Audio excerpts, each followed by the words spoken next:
everyone! Welcome to Cooking with Kids, the channel where we share healthy recipes that children love. I'm your host Tuba, and on this week's episode of Cooking with Kids, we will be sharing healthy alternatives to unhealthy or junk food items. I will be making a delicious veggie poutine in part 1, and my partner Hania will be demonstrating how to make healthy peanut butter bars, so don't forget to watch your part. Now, fast food consumption is definitely harmful to child health, as children who eat fast food have higher intakes of energy, saturated fat, sodium, and they correspondingly have lower intakes of fruits, vegetables, milk, vitamins A and C.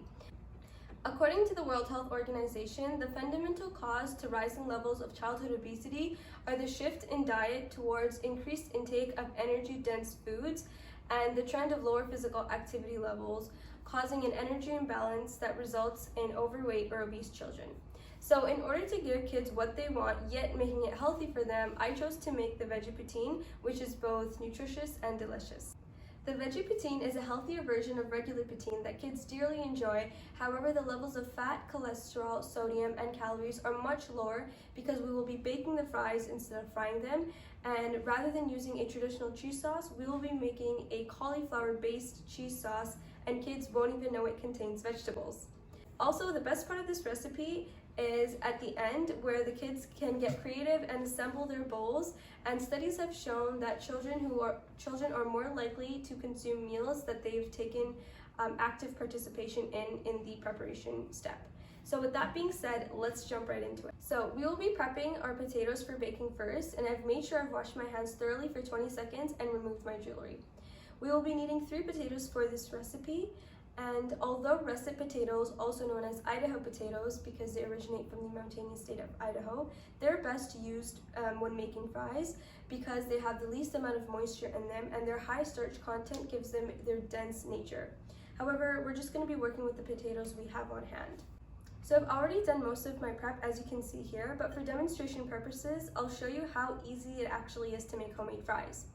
I left the skin on my potatoes as it enhances the fiber content within them. Also, potatoes are enriched with potassium, vitamin C, and B6, and they lack cholesterol, all of which support heart health. So before we begin, make sure you have a damp cloth beneath your cutting board, making sure it doesn't slip, and you have a sharp knife. I'm using a chef's knife. So the first thing you want to do when cutting your potato into fries is you want to cut a slight edge like so, because it helps the potato lay flat like this, and it just ensures it won't go anywhere. Next, we're going to be using the famous claw grip. The claw grip looks like this, like a claw, thumb at the back and knuckles coming out front so you don't accidentally chop your fingers. We'll be cutting this potato into 1/4 inch sheets first, and I'll show you exactly how to do that. So you want to point your knife down and press into it, and then bring it back like this and pull your knife away. This method is easier explained as the tip to heel method. So you want to take the tip of your knife and heel like that and pull away. The reason it's important to pull away here is because the potato contains starch, which makes it stick to the knife. So again, we're going to do tip to heel and pull. I'm just going to drop that down. Tip to heel and pull. Tip to heel and pull, and I'm just going to do this with the remainder. Now that we have beautiful sheets of potatoes, we're going to be using the same claw grip method and the same concept and cut them into fries like this. And again, we're going to be cutting them by 1/4 inch thickness. So as you can see, pretty simple, and you get beautiful fry strips like this, and trust me, you won't be buying fries anymore. Now that the potatoes are cut, I've transferred them in a bowl of room temperature water, and we're going to be letting them soak for 30 minutes, and in the meantime, we'll make our cauliflower sauce.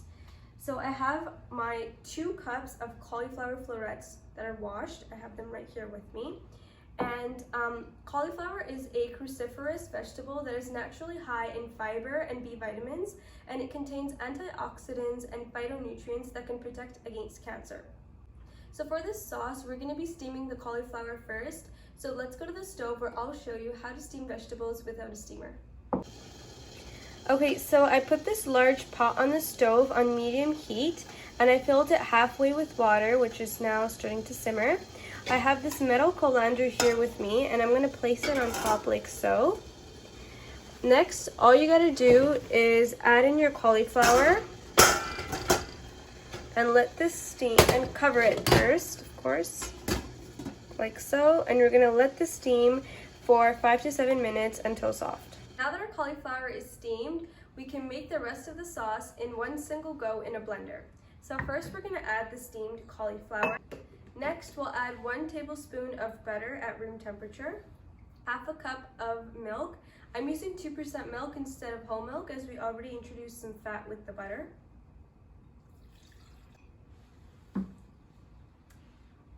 Followed by that, we have mozzarella cheese. The original recipe did call for cheddar cheese, but in light of working with what we have, I'm just gonna use this. And this is 3/4 of a cup of shredded mozzarella cheese.